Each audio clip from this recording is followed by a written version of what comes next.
reluctantly crouched at the starting line. Engines pumping and thumping in time. The green light flashes, the flags go up. Churning and burning, they yearn for the cup. They deftly maneuver and muscle for rank. Fuel burning fast on an empty tank. Reckless and wild, they pour through the turns. I think I'm okay, guys. Back at California Speedway, hard crash in the corner of the 88 car. Brad Keselowski, heavy impact into the wall. Couple of cars involved. The one car of J.J. Yeley is involved. His Chevrolet has sustained some damage, but at over 185 miles an hour, three cars coming together. Eric McClure also sustaining damage in the 0 car. Bringing out caution for the second time tonight. And the good news is Brad Keselowski has put the window net down, and the safety crews are there to speak with him. It's good to see Brad moving around in the car, because this car got hard impact up in the air, up on top of the wall for a little while. As these cars made, here we got Allmendinger, the 42 car of A.J. Allmendinger, the 4th car involved. The last little shot we had, the 42 car of A.J. Allmendinger and the 88 car of Brad Keselowski were together. Pretty close getting into the corner.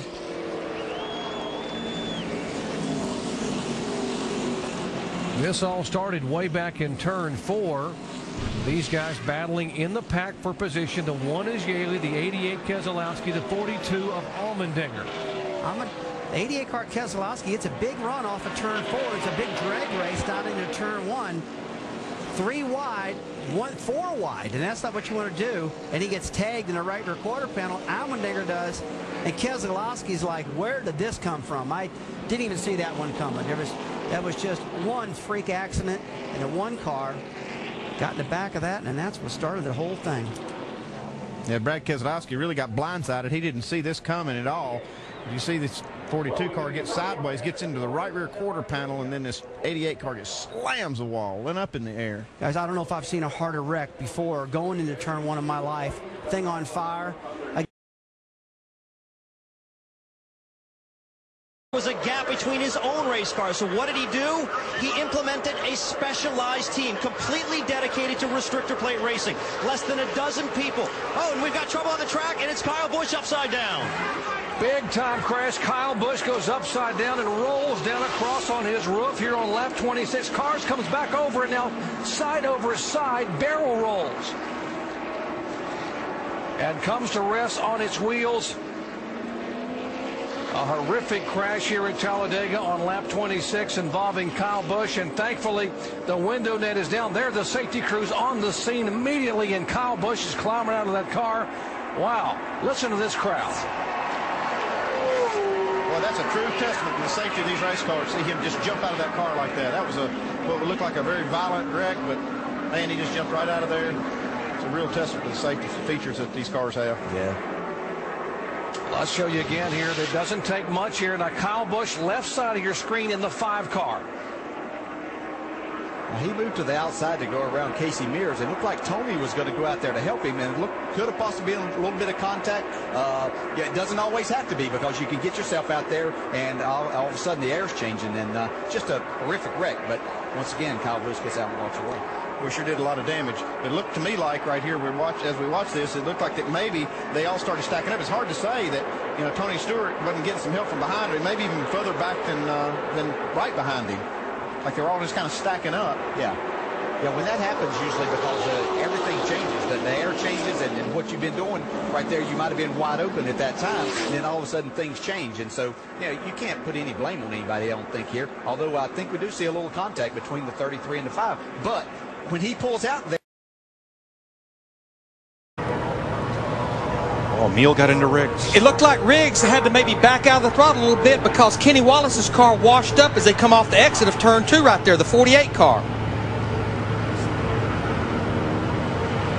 Right here, this is turn 2. Kenny Wallace, the 48 car right there.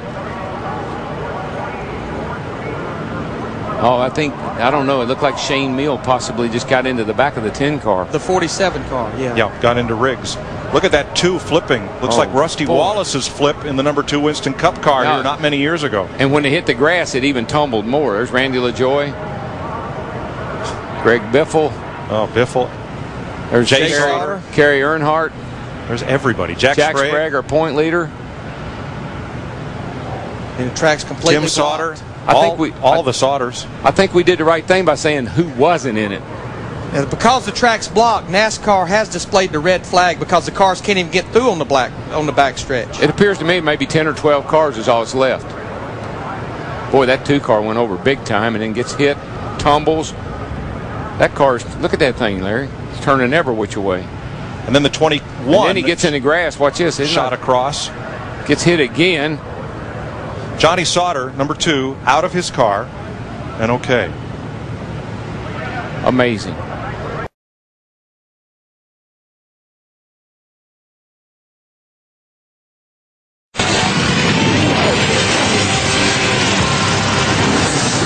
Today at the Bristol Motor Speedway, there was a near tragedy in Busch Series practice. Mike Harmon hits the wall during practice in turn 2, spins down the track, and is hit flush by Johnny Sauter. You can see Harmon there, totally exposed in his race car as Sauter approached. Amazingly, Harmon was uninjured. His race car devastated. Johnny Sauter's car also caught fire, but he was uninjured as well.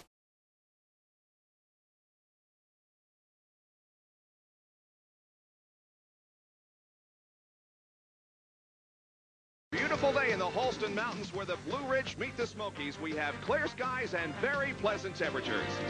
And good afternoon, everybody. I'm Bob Jenkins, and welcome to Bristol International Raceway. Last weekend, we were at the track Too Tough to Tame, Darlington, and today an equally as tough racetrack.